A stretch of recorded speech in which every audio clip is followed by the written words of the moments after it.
So friends, I once again am demonstrating the long version of the recipe that is from this cookbook, The Mom's Guide to Meal Makeovers, One Pot Rice and Beans.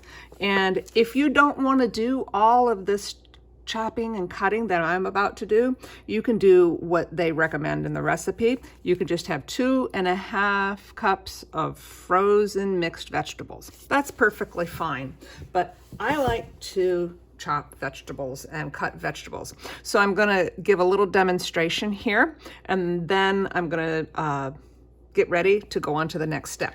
The first thing, and all of my vegetables have been washed, my hands have been washed, and you'll notice I have no long sleeves. I have my sleeves rolled up right up to my elbows. So the first thing you have to do if you're going to use a carrot is you just need to get rid of one layer of that outer skin, and you're going to peel that off. If you have a compost area at your house, you're gonna save those skins for that, because all of these vegetable scraps are really good for compost. If you decide to take a foods class in the high school, they will show you how to use these to make a vegetable stock, okay? I have a little compost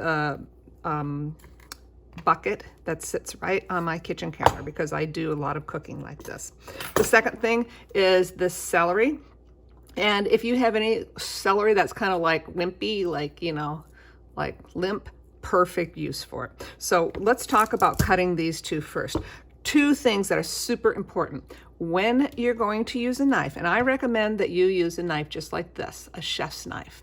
You're going to hold it like this, your hand completely on the handle, or you can choke up on it like this. You have even more control that way. But if that makes you nervous to have your hands in that position, just hold it back here. Remember, at no time do you ever grab that blade end, all right? The other important thing is what you do with this other hand, because you have to hold the vegetable somehow. You're going to always use the claw. So you notice my knuckles are straight here, and the fingertips bend back. So there's no way, if I'm cutting down like this, that I can cut my fingertips off. All right, so let's start with this. I'm going to take this and I'm going to cut it right down the center. So I have some smaller pieces. And because I do want these pieces cut down even a little bit smaller, I'm going to cut them lengthwise. And then I'm going to use what I call the rocking motion. Part of the blade, this part of the blade is always going to be in contact with my cutting board. Always, always, always, always, okay? So I'm gonna cut down like that. I'm just rocking the blade. And as I get closer to my hand, I'm gonna make sure I have that claw, okay? You can do this slow, you don't have to do it fast. Our goal here, our end goal is to have, I think, about 2 cups of vegetables, okay? That's how I'm gonna do that. And I can use this whole rest of this too.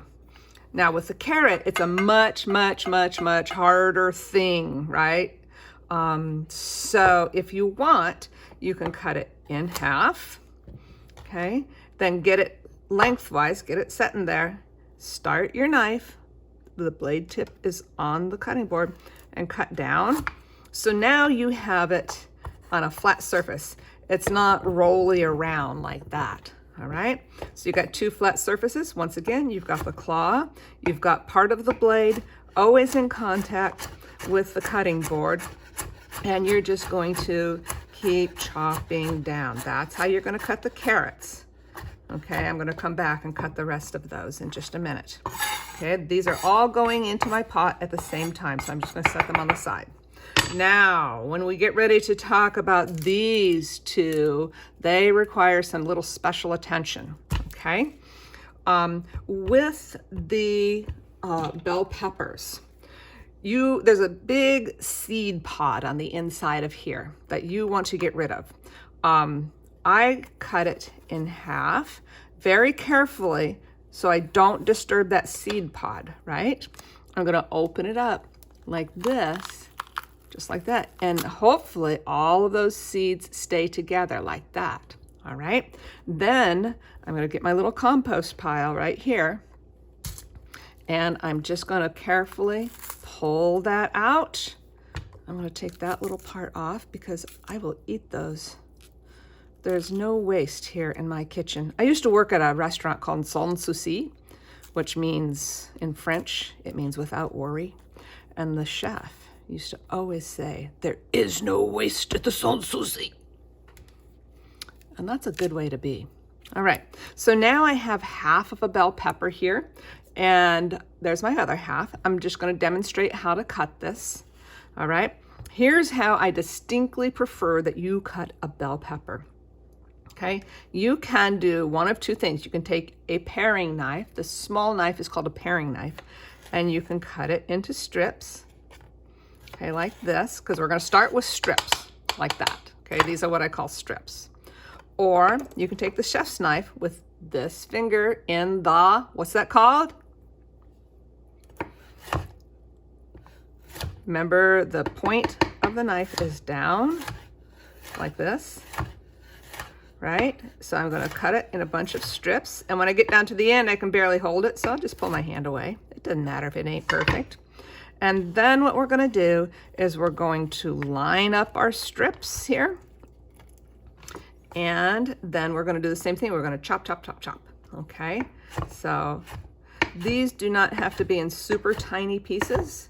If it, I don't even mind if I have bigger pieces. Like for me personally, it'd be okay to have a piece that big, right?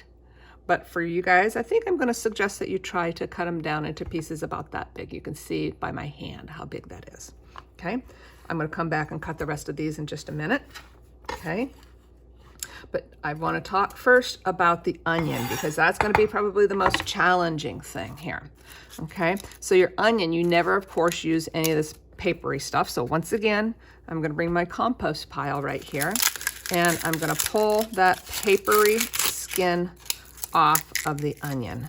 All right, and sometimes it's hard to get down to that last layer until after you cut into it. Let's see how this one's going to work for us. Of course, our fresh vegetables, they're all, you know, unique in their own way. And sometimes it's real easy to take that paper off, and sometimes it's not. There's so many different kinds of onions.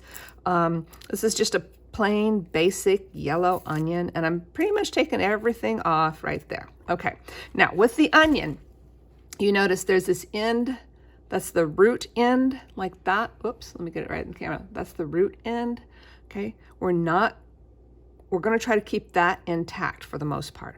This is the part right here that grows up. But the first thing we need to do is to cut this in half, okay?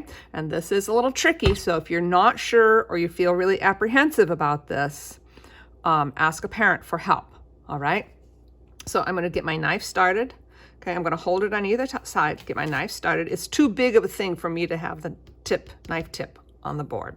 Okay, so now, whoops, now you can see my knife is started in here. Okay, I'm going to take my other hand on top. Do you see how my fingers are curled up? And I'm just going to press down, all right? Like that. Okay, now I've got my onion half here.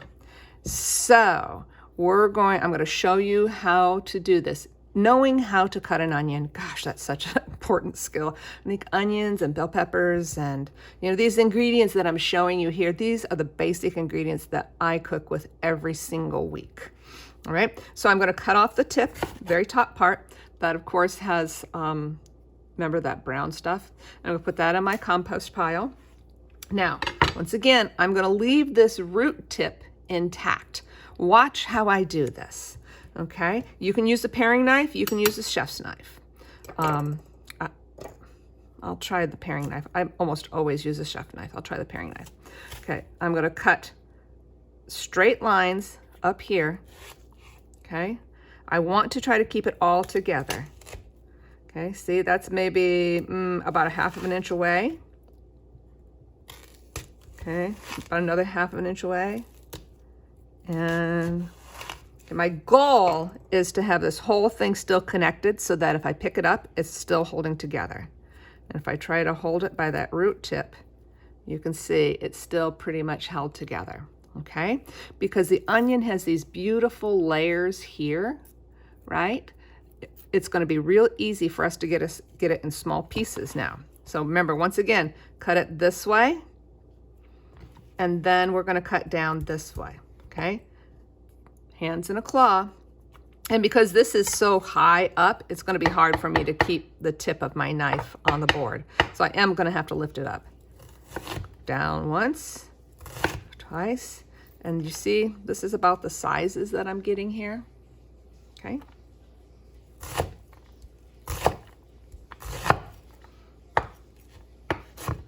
I turned it on its side because it started to get wobbly. I'm going to turn it back.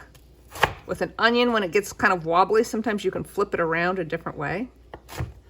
And remember, these are not perfect slices. Again, they're beauties of nature. They're not a perfect shape like something that came out of a factory, right? Okay, that's my root tip. I'm going to take, you know where I'm going to put that? Okay. Now, some of these pieces are still bigger than I really want, so I'm just going to do what I call run my knife through it. So watch me. Oops, I want to make sure. Looks like I had a little piece of that root tip there. I don't want that in my food. I mean, it's not bad. You can eat it. It's edible, but there's no reason for us to have that little piece of root in there.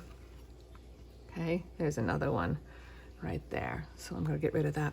Okay, so another thing is, I always say, don't leave garbage on your cutting board. That's the #1 mistake I see students do.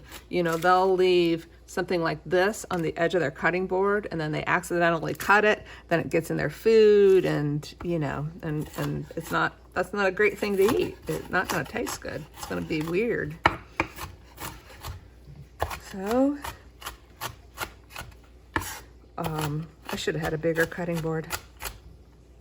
This is the first time I've ever made a video like this, so I hope I'm doing okay.